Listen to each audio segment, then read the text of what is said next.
इन्होंने दुकान वालों को डरा के और अफसरों को डरा के दिल्ली में ऐसे हालात बनाने की कोशिश की है जिससे 1 अगस्त से दिल्ली में एक्साइज ड्यूटी देने वाली दुकानें कम से कम होती चली जाएं और इससे इनका अवैध शराब का धंधा फिर से यहाँ पे फलने फूलने लगे, क्योंकि 1 अगस्त के बाद अगर सरकार निर्णय नहीं लेगी तो कोई पॉलिसी हो यहाँ पे कोई पॉलिसी नहीं होगी। ये लोग चाहते थे। और अगर दिल्ली में वैध शराब की जानबूझ के कमी कर दी गई तो इसके बाद ये लोग गुजरात की तरीके से यहाँ भी धड़ल्ले से नकली शराब बेचना चाहते हैं।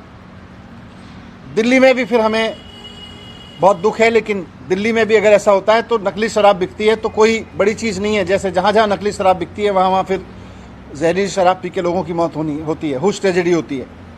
दिल्ली में भी होने लगेगी, लेकिन हम ये नहीं चाहते और ना हम ऐसा होने देंगे। इसलिए हमने तय किया कि फ़िलहाल जो नई पॉलिसी है उसको बंद करके सरकारी दुकानें खोलने के आदेश हमने दिए हैं, क्योंकि इन्होंने दुकानदारों को डरा रखा है, इन्होंने अफसरों को डरा रखा है।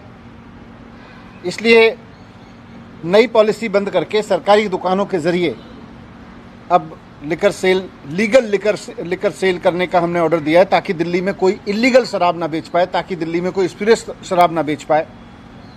और चीफ सेक्रेटरी को मैंने ऑर्डर किए हैं कि किसी भी कीमत पे वो ये सुनिश्चित करें कि सरकारी दुकानों के ज़रिए करप्शन ना हो और किसी तरह की इलीगल मार्केट शराब की दिल्ली में ना खड़ी हो। ये मैंने ऑर्डर किए हैं। इन्होंने दुकान वालों को डरा के और अफसरों को डरा के दिल्ली में ऐसे हालात बनाने की कोशिश की है जिससे 1 अगस्त से दिल्ली में एक्साइज ड्यूटी देने वाली दुकानें कम से कम होती चली जाएं और इससे इनका अवैध शराब का धंधा फिर से यहाँ पे फलने फूलने लगे, क्योंकि 1 अगस्त के बाद अगर सरकार निर्णय नहीं लेगी तो कोई पॉलिसी यहाँ पे कोई पॉलिसी नहीं होगी। ये लोग चाहते थे।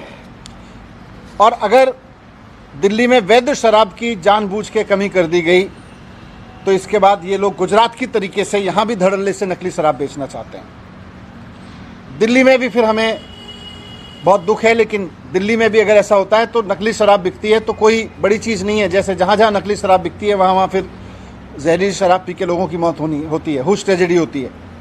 दिल्ली में भी होने लगेगी, लेकिन हम ये नहीं चाहते और ना हम ऐसा होने देंगे। इसलिए हमने तय किया कि फ़िलहाल जो नई पॉलिसी है उसको बंद करके सरकारी दुकानें खोलने के आदेश हमने दिए हैं, क्योंकि इन्होंने दुकानदारों को डरा रखा है, इन्होंने अफसरों को डरा रखा है।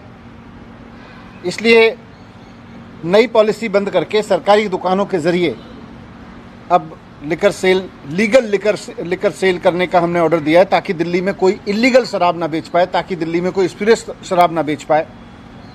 और चीफ सेक्रेटरी को मैंने ऑर्डर किए हैं कि किसी भी कीमत पे वो ये सुनिश्चित करें कि सरकारी दुकानों के ज़रिए करप्शन ना हो और किसी तरह की इलीगल मार्केट शराब की दिल्ली में ना खड़ी हो। ये मैंने ऑर्डर किए हैं।